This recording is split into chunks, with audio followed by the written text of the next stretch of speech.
Ya, selamat pagi. Assalamualaikum warahmatullahi wabarakatuh. Kita melanjutkan materi yang kemarin yang belum selesai terkait dengan anatomi telinga. Kalau kita kemarin sudah sampai ke telinga bagian tengah, kita refresh sejenak.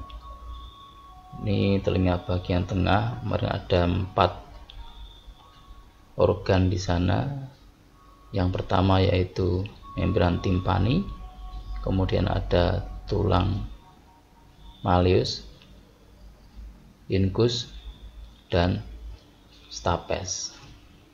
Oke, kita lanjut biar lebih cepat karena agak banyak. Ini kita lewat saja. Baik, kita langsung masuk ke telinga bagian dalam. Baik, telinga bagian dalam ini merupakan sebuah sistem yang rumit, yang paling rumit dibandingkan telinga-telinga, baik itu telinga bagian depan, tengah, dia lebih rumit. Ada beberapa bagian penting yang perlu kita ketahui. Yang pertama yaitu jendela oval ya. Jendela oval ini adalah tempat tulang yang terakhir tadi, tulang stapes ini mengetuk untuk mengantarkan getaran suara yang diterimanya dari membran timpani ini. Jadi jendela oval. Kemudian ada vestibulum, adalah vestibulum.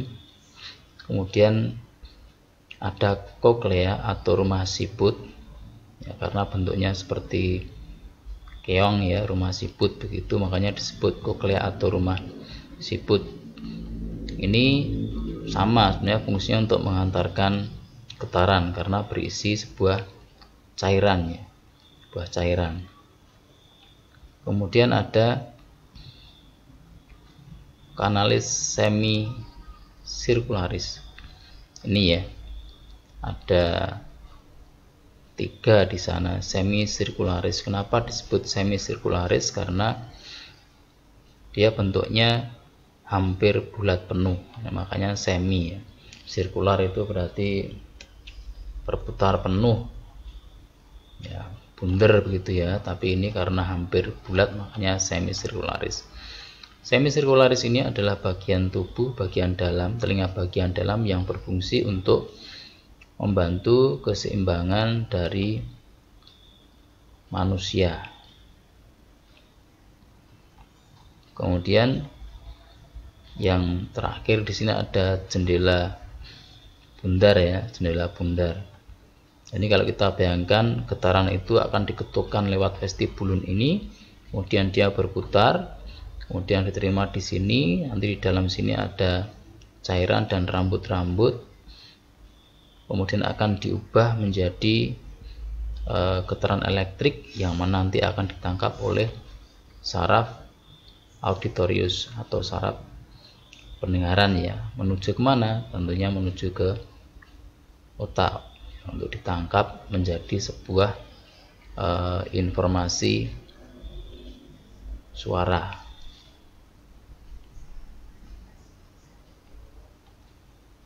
Oke, ini tadi kita lewat saja,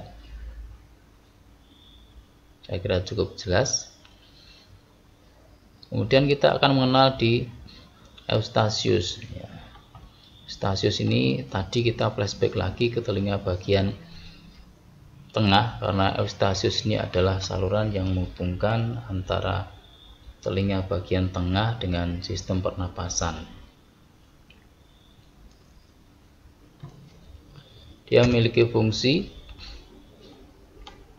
ya, fungsinya adalah untuk menjaga tekanan udara antara di dalam telinga dan di luar, untuk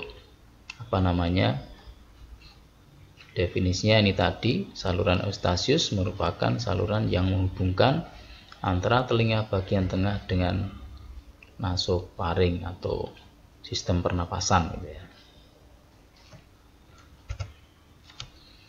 Kemudian ada beberapa metode yang mungkin saja bisa kita lakukan untuk memperjelas adanya saluran eustasius itu. Yang pertama adalah prasat falsafa, yaitu dengan cara bagaimana? Jadi meniupkan dengan keras dari hidung sambil hidung dipencet serta mulut tertutup.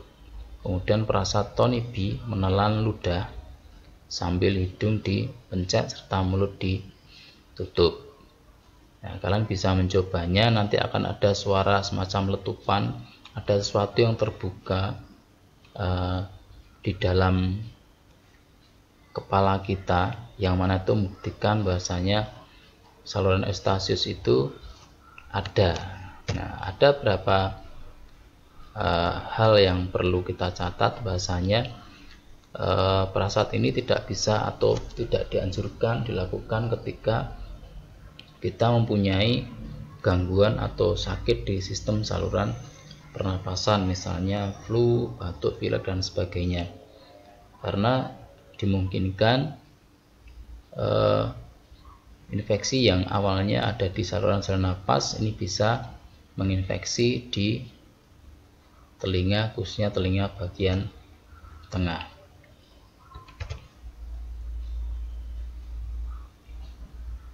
Kemudian untuk fisiologi pendengaran, ini secara umum saja, nanti ada sebuah video yang bisa membantu memperjelas dari fisiologi pendengaran. Yang pertama yaitu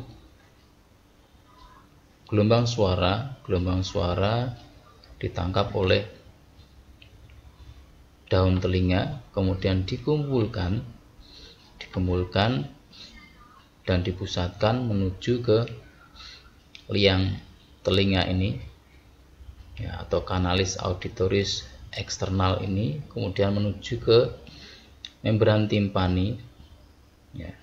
Ketika ada getaran yang masuk, gelombang suara yang masuk, maka akan menggetarkan dari membran timpani ini. Kemudian mau tidak mau dia juga akan menggetarkan dari tulang-tulang malleus, incus dan stapes ini. Ketika dia bergetar, dia akan mengetuk-ngetuk dari jendela oval ya, jendela oval. Kemudian jendela oval ini di dalamnya ini adalah dalam vestibulum, dan koklea ini adalah isinya cairan. Jadi gelombang getaran tadi akan dihantarkan oleh cairan kemudian menuju ke koklea atau rumah siput. Kemudian di sana ada sel-sel rambut yang berfungsi untuk menangkap getaran tadi dan mengubahnya menjadi sebuah apa istilahnya, gelombang elektrik ya, elektrik. Kemudian akan ditangkap oleh saraf auditoris ini menuju ke otak dan akan dipersepsikan menjadi sebuah suara. Nah, untuk videonya nanti bisa dilihat di sini.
Nah, itu tadi adalah sebuah video pendek yang mungkin saja bisa membantu mahasiswa untuk memahami dari sistem pendengaran manusia.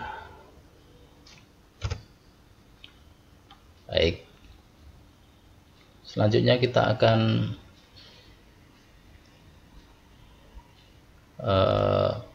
belajar terkait dengan beberapa alat yang biasa atau pemeriksaan penunjang yang biasa kita lakukan di rumah sakit untuk memeriksa gangguan pendengaran. Yang pertama yaitu otoskop.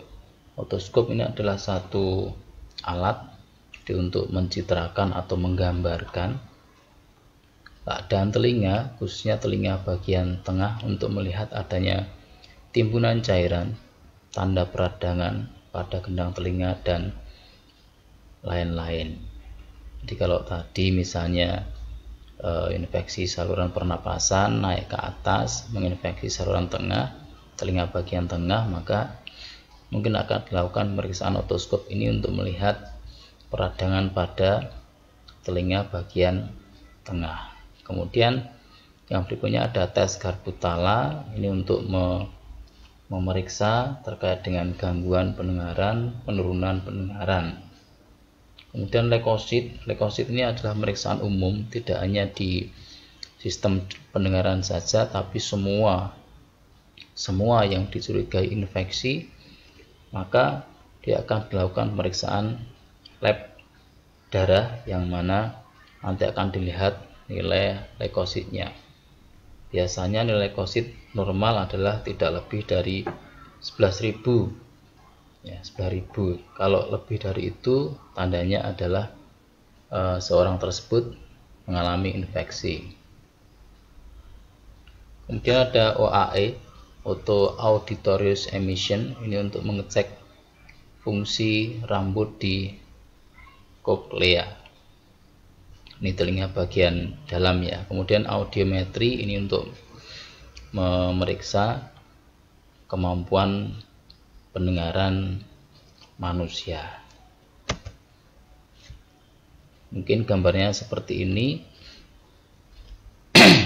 Ini adalah beberapa tes rine yang umum dilakukan untuk mengecek fungsi pendengaran manusia. Yang pertama adalah tes rine, tes Weber, dan tes wabah. Nanti mahasiswa bisa melihat di YouTube, belajar di internet dan sebagainya terkait dengan tes-tes berikut ini ya. Baik, saya kira itu saja yang bisa saya sampaikan untuk kesempatan kali ini. Sekali lagi, mahasiswa tidak hanya terpaku dengan materi yang didapatkan dari dosen saja, namun saya menyarankan kepada mahasiswa untuk belajar dari berbagai macam media. Karena sekali lagi, di era sekarang ini banyak sekali media pembelajaran dari internet yang bisa dimanfaatkan. Saya kira itu saja. Terima kasih. Saya akhiri. Assalamualaikum warahmatullahi wabarakatuh.